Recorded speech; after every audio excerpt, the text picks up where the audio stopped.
할렐루야. 2025년 6월 3일 화요일 아침입니다. 지난밤도 잘 주무셨나요? 성도들을 찾아가는 말씀, 오늘 말씀은 출애굽기 33장입니다. 6월 시작하는 오늘, 6월 한 달도 하나님의 은혜가 우리 교우들 위해, 우리 교회 위에 하시는 모든 일들 위해, 우리 자녀와 부모님을 위해 임하시길 간절히 기도합니다. 오늘 말씀 출애굽기 33장, 한 사람의 기도, 다시 임하시는 하나님 한번 살펴봅니다. 출애굽기 33장은 금송아지 사건 이후 영적 위기를 보여줍니다. 1절에서 3절까지 하나님은 이스라엘 백성에게 이렇게 말씀하시죠. 가나안 땅으로 올라가라. 내가 너희 조상에게 맹세한 약속은 지키겠다. 그러나 나는 너와 함께하지 않겠다. 너희와 함께 가지 않겠다. 즉 약속은 지키시지만 함께하지 않겠다는 선언이에요. 백성들은 이 소식을 듣고 슬퍼하며 애통합니다. 이것은 우리들에게도 깊은 질문을 던집니다. 나는 하나님의 축복을 원하지만 그분의 임재도 진심으로 사모하고 있는가? 복만을 원하지 하나님을 사랑하지 않는 것은 아닌가? 이 위기 속에서 모세의 중보기도와 여호수아의 하나님을 향한 태도가 빛납니다. 오늘 출애굽기 33장 한번 살펴봅니다. 11절 말씀은 이렇게 되어 있죠. 모세는 진으로 돌아오나 그의 수종자 눈의 아들 청년 여호수아는 회막을 떠나지 아니하니라. 하나님은 모세에게 회막을 명하셨지만 어디에 세우라 하지는 않으셨어요. 모세는 진 밖에 회막을 세움으로 하나님의 거룩함을 나타냈죠. 모세는 회막을 드나들며 하나님과 대화를 했고 그 후 다시 백성들에게 돌아갔습니다. 하지만 여호수아는 달랐죠. 그는 회막 곁을 떠나지 않았어요. 누가 시켜서도 아니고 하나님께 명령받은 것도 아니었습니다. 여호수아는 스스로 회막 가까이 머물렀습니다. 왜 그랬을까요? 그 이유는 하나입니다.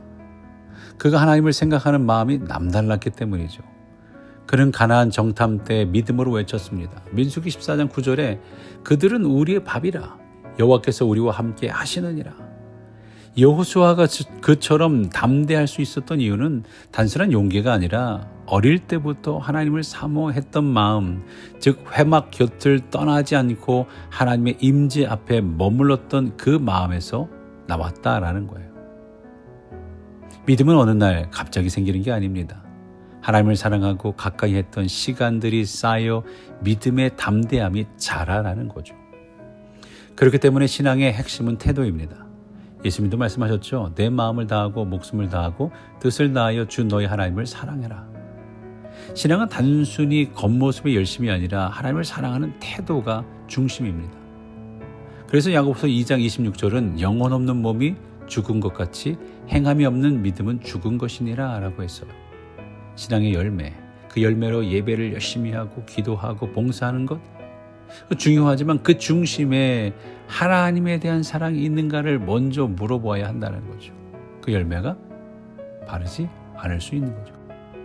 여호수아는 평소에 회막을 사모했고 그 시간들이 그를 하나님과 함께 가는 사람으로 준비시켰습니다. 우리 역시 하나님의 임재를 기뻐하고 사모하는 태도가 삶의 중심이 될 때 결정적인 순간의 믿음의 선택을 할 수 있는 줄로 믿습니다. 하나님께서는 이스라엘 백성에게 약속을 지키시죠. 그러나 그들이 먼저 하나님을 버렸기 때문에 하나님은 나는 너희와 함께 가지 않겠다라고 3절에 선언하신 거예요. 그래서 모세는 이 선언 앞에 백성을 대신하여 간절히 기도합니다. 내가 참으로 주의 목전에 은총을 입었사오면 원컨대 주의 길을 내게 보이사 내가 내게 주를 알리시고 이 족속을 주의 백성으로 여기소서. 그러자 이런 모세의 간구에 하나님께서는 즉시 응답하시죠. 친히 내가 친히 가리라. 내가 너로 편케하리라. 하나님은 왜 모세의 기도에 너무나도 빠르게 응답하신 걸까요? 놀라운 것은 그 응답의 이유입니다. 하나님의 응답은 백성들의 회개 때문도 그들의 신실함 때문도 아니었습니다. 하나님은 모세의 간구 때문에 다시 임재하시겠다고 약속하신 거죠. 중보기도 한 사람으로 인해 온 백성이 은혜를 누린 거예요. 한 사람의 중보기도가 온 백성에게 은혜를 가져온 겁니다. 우린 여기서 두 부류의 사람을 보게 됩니다. 첫째는 하나님과 친구처럼 대면한 모세이고, 둘째는 하나님의 임재를 거절당한 목이 곧은 이스라엘 백성입니다. 이 둘 사이의 연결고리는 모세의 중보기도였습니다. 그들의 존재 가치나 행동이 아니라 모세 한 사람의 기도로 인해 온 백성이 은혜를 누린 거죠. 그렇다면 우리는 어느 쪽인가요? 우리도 두 가지 가능성 중 하나일 거예요. 모세처럼 하나님의 인정을 받는 자이냐, 아니면 이스라엘 백성처럼 연약하고 불순종한 자이냐. 어떠세요? 대부분의 사람들이 두 번째에 가깝습니까? 그렇다면 우리가 지금 누리는 은혜는 어떻게 설명할 수 있을까요? 특별히 나를 위해 기도하는 사람은 누구일까요? 부모님? 자녀들? 여러분들이, 여러 사람들이 있을 수 있지만 내가 모르는 사이에 누군가 나를 위해 기도한다고 성경은 말씀하고 있습니다. 성령도 우리의 연약함을 도우시나니 말할 수 없는 탄식으로 우리를 위하여 친히 간구하시느니라. 아버지여, 저들을 사하여 주옵소서. 예수 그리스도의 중보 기도와 성령님의 중보 기도하심이 지금도 우리를 살리고 있는 줄로 믿습니다. 그러므로 우리는 기도의 빚진 자로서의 삶을 살아야 합니다. 고린도전서 15장 10절에 나의 나된 것은 하나님의 은혜로다 라고 되어 있어요.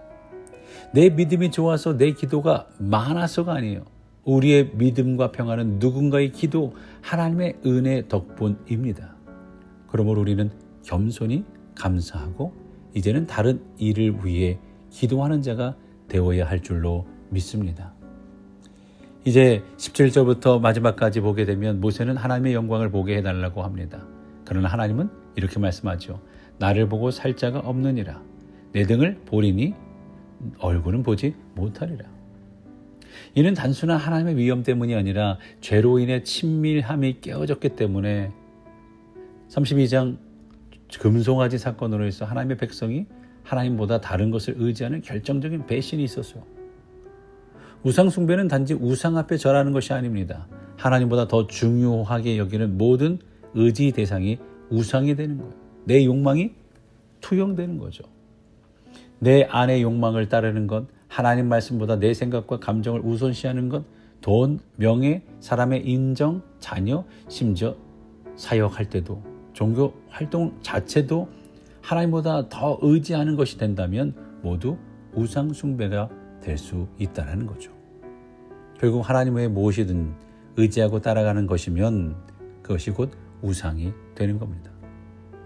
하나님은 여전히 우리에게 은혜를 베푸시지만 죄는 그 은혜의 깊이를 누리는 길을 가로막고 있습니다. 죄를 가볍게 여기면 은혜도 얇아집니다. 하나님을 경외하는 삶, 그분 앞에 정직하게 서려는 태도가 은혜의 깊이를 회복하게 될 것입니다. 결국 모세의 중보 기도를 들으시고 하나님은 다시 내가 친히 가리라 라고 말씀하셨습니다. 이것이 하나님의 임재 회복의 시작이죠. 그러나 이스라엘의 죄는 친밀함의 금을 냈고 모세조차도 하나님의 얼굴을 보지 못하게 되었습니다. 우상 숭배는 임재를 가로막지만 회개와 중보는 하나님의 임재를 회복시킵니다.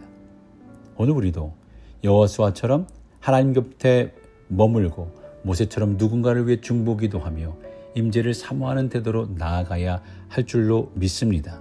그럴 때 하나님은 다시 우리 가운데 함께 하시며 우리 교회를 통해 여러분들을 통해 미네소타의 부흥, 우리 교회의 부흥의 역사를 이루어 가실 줄로 믿습니다. 다 같이 기도하실까요?